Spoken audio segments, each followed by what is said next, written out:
My name's Malin, and I just wanted to have like kind of just a conversation, just get away from kind of those videos that I had been doing where I'd write out all my topics, think of how to convey my ideas, and then try and say it in this articulated and perfect kind of way.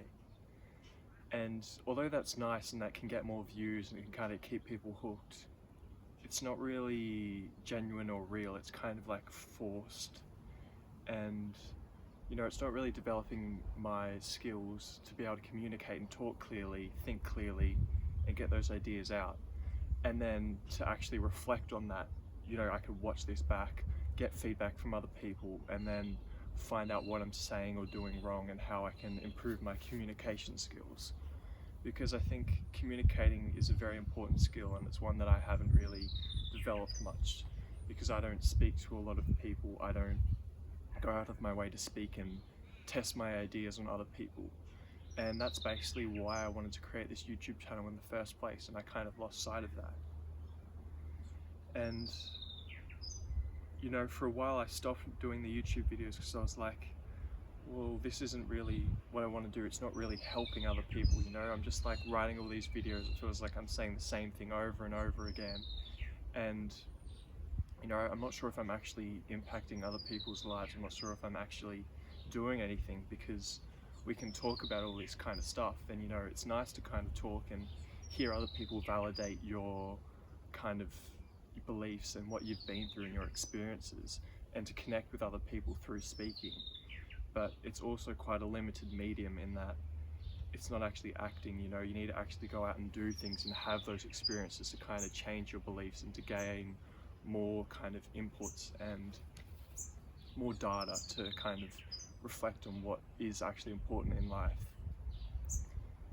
And I think that's something that I've been thinking about since I was little, like what is important in life, why should we do things?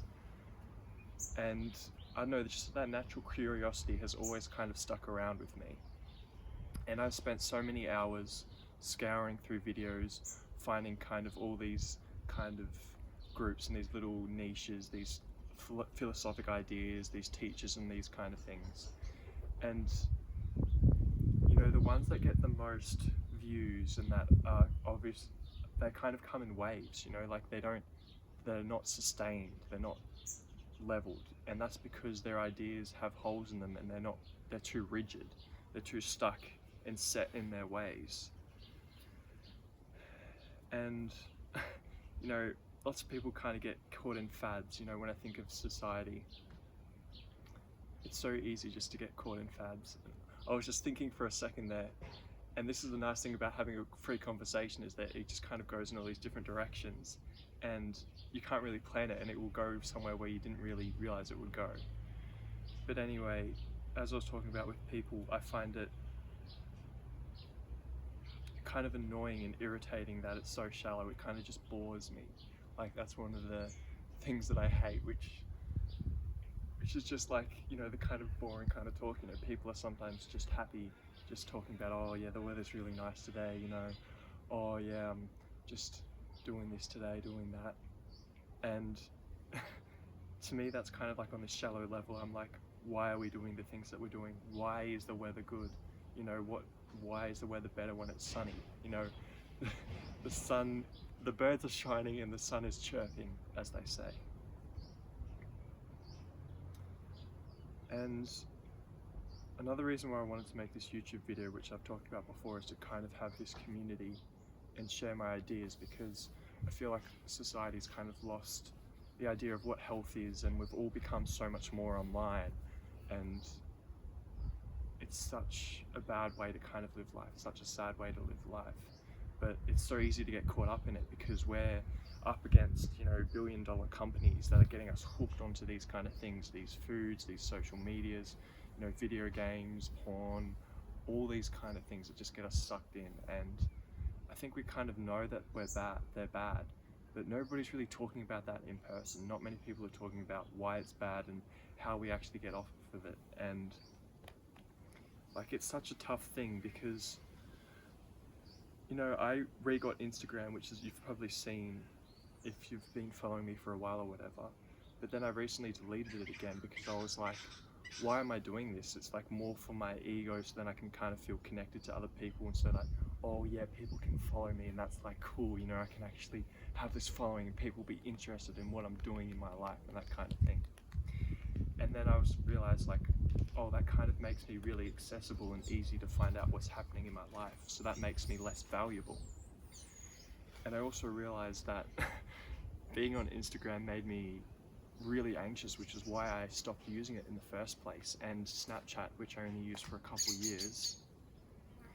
And for me, it just reinforced my anxiety and feeling even more of an outsider, because, you know, I enjoy just kind of being by myself and doing the things that I do, you know, kind of learning about health and philosophy and these ideas. And, you know, it's definitely nice and better to have other people to talk to that about. But like on social media, it was kind of flaring up my anxiety for no reason, because I had this new reference point, like, oh my god, these people are out together, you know, they're having fun, or, you know, these girls are out doing these kind of things, and then it just makes me feel like, oh, what the fuck am I doing? Like, these guys are out here, you know, they're having a party, you know, who knows what they're doing, and my mind just goes straight to, you know, they're all fucking, they're all drinking, whatever, they're having like a great time and like partying out there. And that's never really been something that I want to do, or something that I felt drawn to do, because it just feels too shallow and unfulfilling for me, and that's not how I want to live my life. But me seeing other people do that just makes me think, oh, I wish I was out there doing that, instead of here I'm eating my fucking plain vegetables by myself, sitting outside in this backyard just fucking looking at the trees every day. And when I say that, it sounds so insane, but like, I just kind of enjoy it. So basically what I'm trying to say is that with creating online content, I think it's very important to kind of be genuine and admit when you make mistakes, because, you know, the rigid tree is the one that gets broken in the wind. You know, the most flexible trees, the ones that are able to sway in the wind, are the ones that last the longest. And I think that's really important, to be adaptable and to be able to admit when you're wrong and kind of find out what could be working instead. And one last thing that I wanted to touch up on that I just remembered was, you know, especially with food and these kind of social media stuff, how we get addicted to it. You know, in the past couple of weeks I've been really surprised, because I've found this strength in myself just focusing on eating healthy, eating a shit ton of veggies, and exercising more and studying more and working towards a future that I want more, but not getting so caught up in that future, like, where is it going to be, how many days is it going to take, just taking it day by day. What do I need to do today? What should I be doing today? How is it going to make tomorrow easier? You know, and just doing those things just feels so good, you know, like doing the dishes, you know, sounds so simple, and lots of people may already do this, but for me it's something that I need to keep reminding myself of, to make a habit of it. And then I come back and I'm like, oh, it's so much nicer to have this place clean. It just looks better, it feels better, and you know, everything's where it needs to be and is easily accessible. And that's even with like clothes and all these kind of things. What I was saying is that even though I found this strength in myself to resist what I would normally do, which is like eat whatever I kind of felt like when I felt bad, and, you know, play video games when I felt bad, or, you know, even at times, you know, I've had struggles with kind of porn and that kind of stuff, and that just makes me feel so disgusting and gross, and makes me not want to go outside and see people. But just kind of being aware of that, not running away from it and accepting it, kind of helped me to come to terms with it. Because, you know, if you kind of accept that guilt and let it come in, then you're not perpetuating the cycle. You don't have any more guilt, you don't have any more like tension that is driving you back there, and you feel so bad, so then you do it again. It's kind of like, oh, well, I kind of fucked up, this isn't great, but, you know, that's okay, you know, I can keep going. But recently, like the past couple of days, I ate a little bit worse than usual. I'm still eating fairly well, but I ate more sugar than I usually did, you know, we just had cookies, and I wanted this jar because it looked really cool, but then it had like this fudge in it, and I've just been eating too much of that as well.